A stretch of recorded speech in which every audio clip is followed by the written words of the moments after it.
नमस्कार साथियों, मेरे चैनल में आप सभी का फिर से स्वागत है। सबसे पहले आप सभी को नववर्ष 2025 की बहुत-बहुत शुभकामनाएँ। नववर्ष 2025 में यह मेरा पहला वीडियो है। उम्मीद करता हूँ कि ये वीडियो आपको पसंद आएगा।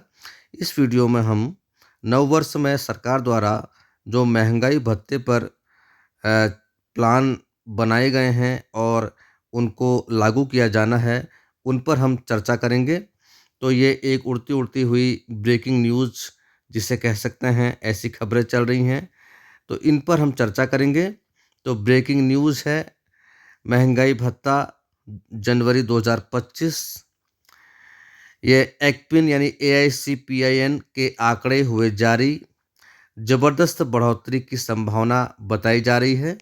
तो ये सभी सरकारी कर्मचारियों के लिए एक अच्छी खबर है, क्योंकि नए साल में जो एक्पिन के आंकड़े सरकार द्वारा जारी कर दिए गए हैं और अ, इसके इससे ये प्रतीत होता है कि अ, सरकारी कर्मचारियों के वेतन में फ़ायदा होने जा रहा है।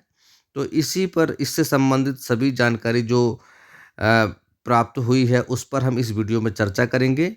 ये जानकारी मैंने सब गूगल न्यूज़ से ली है, जिसको मैं आपके सामने प्रस्तुत करूँगा और आपसे इस पर डिस्कस करूँगा, ठीक है? तो इस वीडियो में हम महँगाई भत्ते पर चर्चा करेंगे, जो कि 2025 में लागू किया जाना है, जिसमें जो कि एक्पिन के आंकड़े के अनुसार जारी किया जाता है। इस पर हम चर्चा करेंगे। आगे चलते हैं। हाँ, तो यहाँ देखिए, एआईसीपीआईएन यानी एक्पिन जनवरी 2025 नए आंकड़े हुए जारी, डीए बढ़ोतरी पर क्या होगा असर? ठीक है, तो डीए की जो बढ़ोतरी होगी उस पर क्या होगा असर, उससे वेतन पर क्या होगा असर, उसी के बारे में हम इस वीडियो में चर्चा करेंगे। आगे चलते हैं। केंद्रीय सरकारी कर्मचारियों और पेंशनभोगियों के लिए जनवरी 2025 एक महत्वपूर्ण महीना होने वाला है। इस महीने में उनके डियरनेस अलाउंस यानी जिसे हम टीए कहते हैं शॉर्ट फॉर्म में संभावित बढ़ोतरी की उम्मीद है, जिसे हम महंगाई भत्ता कहते हैं। महंगाई भत्ते में संभावित बढ़ोतरी की उम्मीद जताई जा रही है।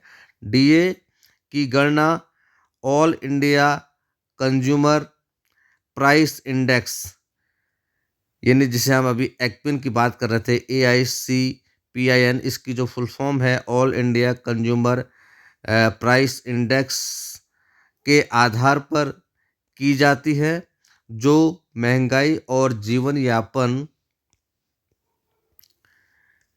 की लागत को दर्शाता है।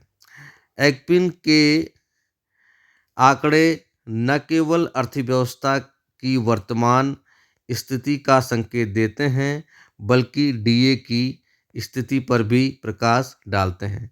ठीक है?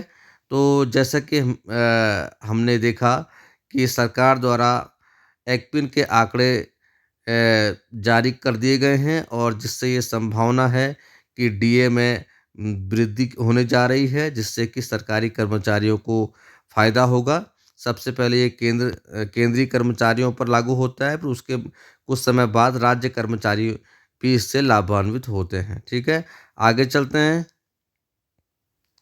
हाँ, अब देखिए एक एक्पिन का अवलोकन करते हैं कि ये एक्पिन है क्या? यानी एआईसीपीआईएन ये क्या है, इसका अवलोकन करते हैं। तो विवरण और जानकारी। सबसे पहले पूरा नाम क्या है इसका? जैसा हमने पहली लाइन में भी देखा, all India consumer price index, ठीक है? All India consumer price index इसकी फुल फॉर्म है। इसका क्या उद्देश्य है? मूल्य स्तर और मुद्रास्फीति को मापना। मूल्य स्तर और मुद्रास्फीति को मापना इसका उद्देश्य है। जारीकर्ता, इसे कौन जारी करता है? श्रम ब्यूरो, श्रम और रोजगार मंत्रालय इसको जारी करता है। और आधार वर्ष यानी सबसे इसका जो आधार वर्ष माना जाता है, वो माना जाता है 2016। 2016 को माना जाता है। ठीक है, आगे चलते हैं। हाँ, अब इसकी जो प्रकाशन अवधि है वो मासिक है, मासिक रूप से ये प्रकाशित होता है और डीए गणना में इसका उपयोग होता है। ठीक है, इसके जो प्रमुख घटक हैं, खाद्य, पेय, कपड़े, आवास, ईंधन आदि से संबंधित हैं। इस पर ये आंकड़े देता है। और इसका क्या महत्व है? वेतन और डीए नियमन के लिए इसका महत्व है। वेतन और डीए का नियमन एक्पिन के द्वारा किया जाता है। आगे चलते हैं। एआईसीपीआईएन या एक्पिन की गणना विभिन्न वस्तुओं और सेवाओं की कीमतों के आधार पर की जाती है। इसमें खाद्य पदार्थों, पेय पदार्थ, कपड़े, जूते, आवास, ईंधन, प्रकाश, पान और विविध वस्तुएं शामिल हैं। यह सूचकांक औद्योगिक श्रमिकों के जीवन यापन की लागत को प्रतिबिंबित करता है। ठीक है, तो जो ये एक्पिन है इसकी गणना विभिन्न वस्तुओं, सेवाओं की कीमतों के आधार पर की जाती है। इसमें खाद्य पदार्थ, पेय पदार्थ, कपड़े, जूते, आवास, ईंधन, प्रकाश, पान और विविध वस्तुएं शामिल हैं। यह सूचकांक औद्योगिक श्रमिकों के जीवन यापन की लागत को प्रतिबिंबित करता है। आगे चलते हैं। हाँ, अब देखते हैं एआईसीपीआईएन जनवरी 2025 के लेटेस्ट आंकड़े। जो लेटेस्ट आंकड़े हैं वो क्या कहते हैं?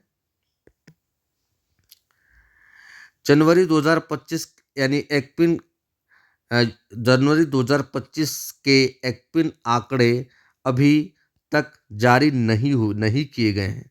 ठीक है, देखो ये अभी तक जारी नहीं किए गए हैं। हालांकि हम पिछले महीनों के आंकड़ों के आधार पर अनुमान लगा सकते हैं।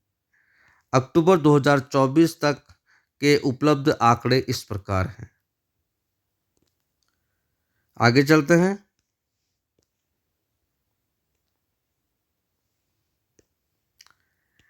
अक्टूबर 2024 एक्पिन 144.5 अंक।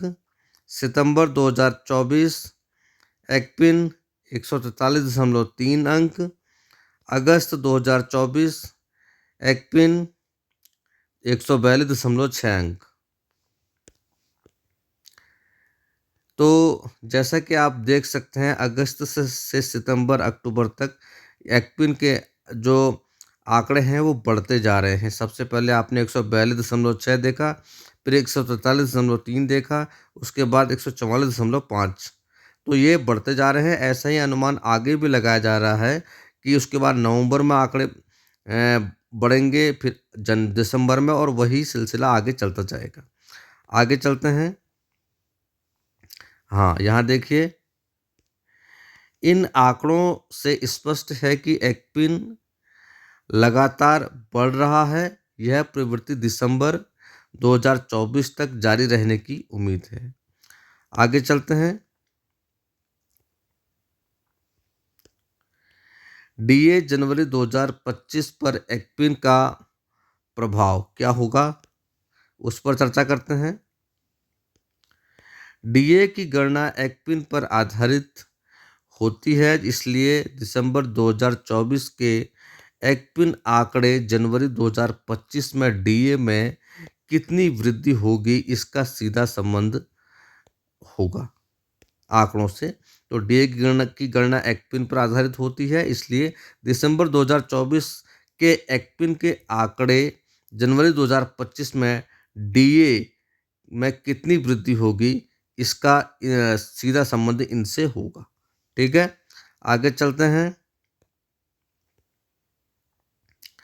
अब संभावित वृद्धि वेतन में कितनी होगी? यदि यह प्रवृत्ति जारी रहती है तो जनवरी 2025 में डीए में लगभग 3% की वृद्धि, देखिए 3% की वृद्धि होने की संभावना है, जिससे यह बढ़कर 56% हो जाएगा। यानी वर्तमान में कितना है, 53% है, और आगे ये 56% होने की संभावना इसकी है। यह अनुमान इस धारणा पर आधारित है कि नवंबर और दिसंबर 2024 में एक्पिन सूचकांक 145.3 तक पहुंच जाएगा। आगे चलते हैं। अब देखो डीए की गणना कैसे की जाती है। डीए की गणना कैसे की जाती है? डीए की गणना के लिए सरकार एक निश्चित फॉर्मूला का उपयोग करती है। यह फॉर्मूला 2006 में संशोधित किया गया था और वर्तमान में इसका उपयोग किया जा रहा है।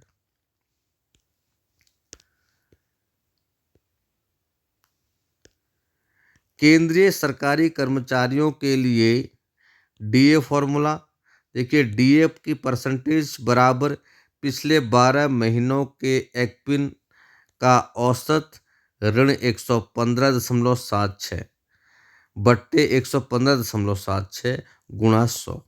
इस तरीके से जो डीए का फॉर्मूला निकाला जाता है। आगे चलते हैं। सार्वजनिक क्षेत्र के कर्मचारियों के लिए डीए का फॉर्मूला देखा, जैसे मैंने पहले बताया, डीए परसेंट बराबर पिछले 3 महीनों के एक्पिन का औसत ऋण 126.33 बट्टे 126.33 गुणा 100। ठीक है, तो हमने पहले देखा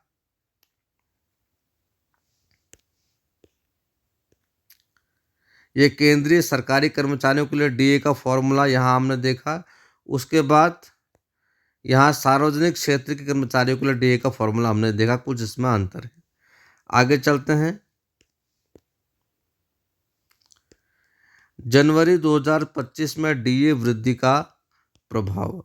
यदि जनवरी 2025 में डीए 3% बढ़ जाता है तो इसका केंद्रीय कर्मचारियों और पेंशन भोगियों पर निम्नलिखित प्रभाव पड़ेगा। क्या प्रभाव है देखते हैं। न्यूनतम वेतन ₹18,000 वाले कर्मचारियों को ₹540 की वृद्धि मिलेगी। ठीक है, यानी 18,000 जो वेतन है न्यूनतम, उसमें ₹540 की वृद्धि देखी जाएगी। न्यूनतम पेंशन ₹9,000 वाले पेंशन भोगियों को ₹270 की वृद्धि मिलेगी। ठीक है, आगे चलते हैं। अधिकतम वेतन ₹2,50,000 वाले कर्मचारियों को ₹7,500 की वृद्धि मिलेगी। अधिकतम पेंशन ₹1,25,000 वाले पेंशन भोगियों को ₹3,750 की वृद्धि मिलेगी। ठीक है, आगे चलते हैं।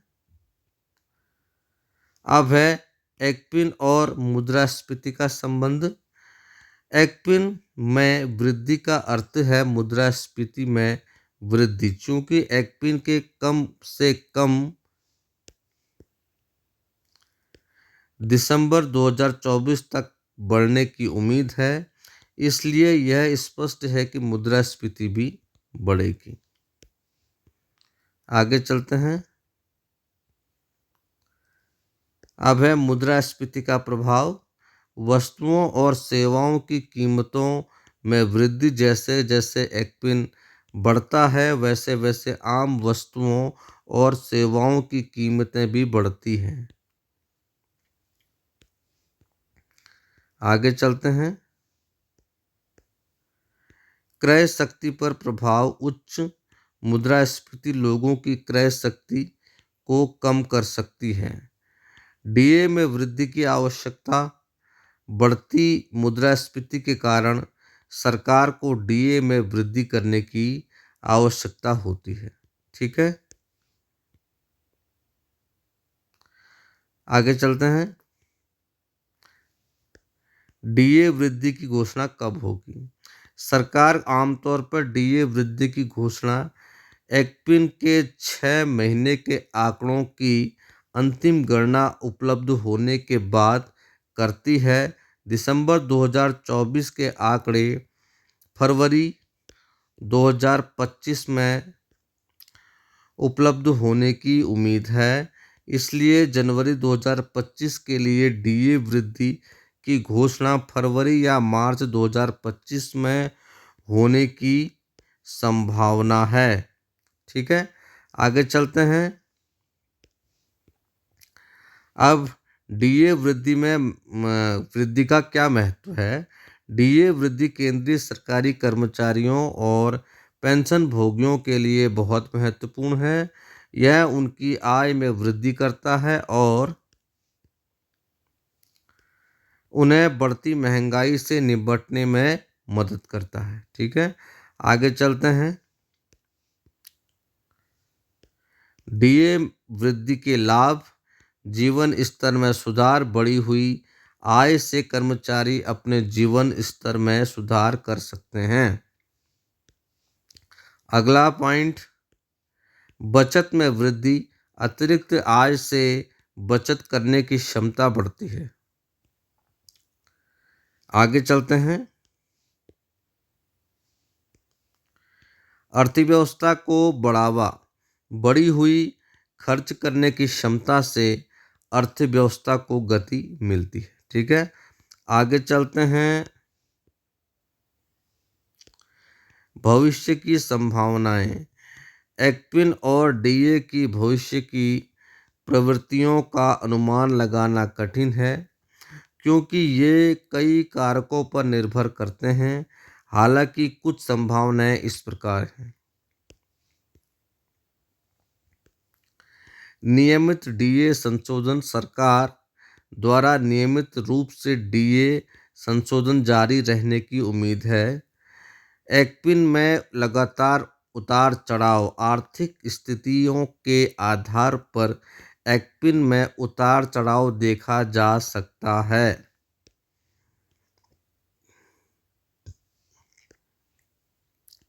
नई वेतन आयोग की संभावना: भविष्य में एक नए वेतन आयोग की स्थापना की संभावना है जो वेतन संरचना में बड़े बदलाव ला सकता है।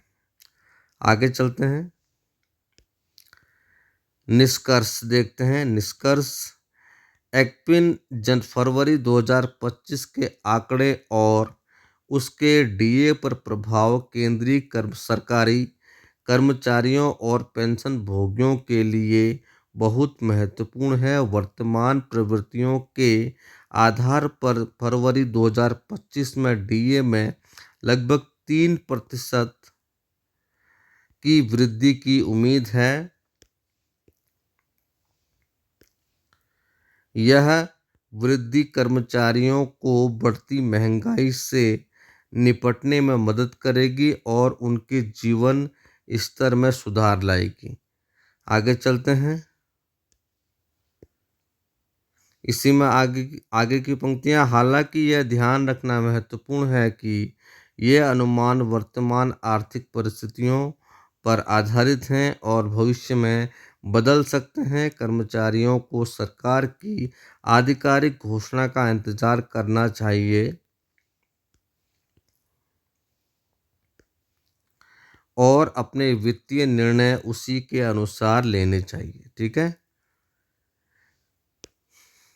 यह एक अनुमान है। ठीक है, और इसी के अनुसार सच्चे आंकड़े भी जारी होंगे। आगे चलते हैं। अब स्पष्टीकरण या डिस्क्लेमर डिस्क्लेमर पढ़ते हैं। यह लेख केवल सूचनात्मक उद्देश्यों के लिए है। एक्विन और डीए से संबंधित सभी जानकारी सार्वजनिक रूप से उपलब्ध स्रोतों से ली गई है। वास्तविक डीए वृद्धि सरकार की आधिकारिक घोषणा पर निर्भर करेगी। पाठकों को सलाह दी जाती है कि वे किसी भी वित्तीय निर्णय लेने से पहले आधिकारिक स्रोतों से पुष्टि करें। लेखक या प्रकाशक इस जानकारी के उपयोग से होने वाले किसी भी नुकसान या परिणाम के लिए जिम्मेदार नहीं होंगे। इसके साथ ही यूट्यूब पर मैं इसे प्रस्तुत कर रहा हूँ, तो यह एक मैंने इस खबर को गूगल न्यूज़ से लिया है, जो कि अनुमान पर आधारित है और इसकी प्रामाणिकता का मैं कोई दावा नहीं करता हूँ। ठीक है, तो उम्मीद है ये एक अनुमान जो लगाया जा रहा है, जो डीए में बढ़ोतरी की संभावना है सरकारी कर्मचारियों की, उससे संबंधित जानकारी मैंने आप लोगों के सामने शेयर की है। तो उम्मीद है कि इससे आपको कुछ जानकारी मिलेगी और आप इस वीडियो को शुरू से अंत तक देखिएगा। मैं उम्मीद करता हूँ कि ये आपको पसंद आएगा। अगर आपको ये वीडियो अच्छा लगता है तो आप इसे लाइक कीजिए, शेयर कीजिए, मेरे चैनल को सब्सक्राइब कीजिए, ताकि मैं जो भी वीडियो अपलोड करूँ वो आप तक तुरंत पहुँचे।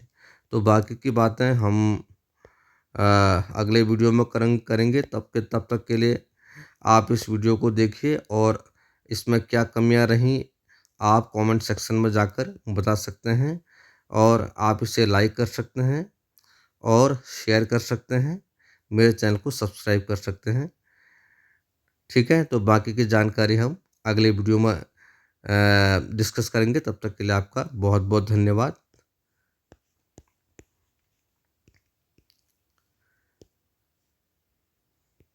Thank you.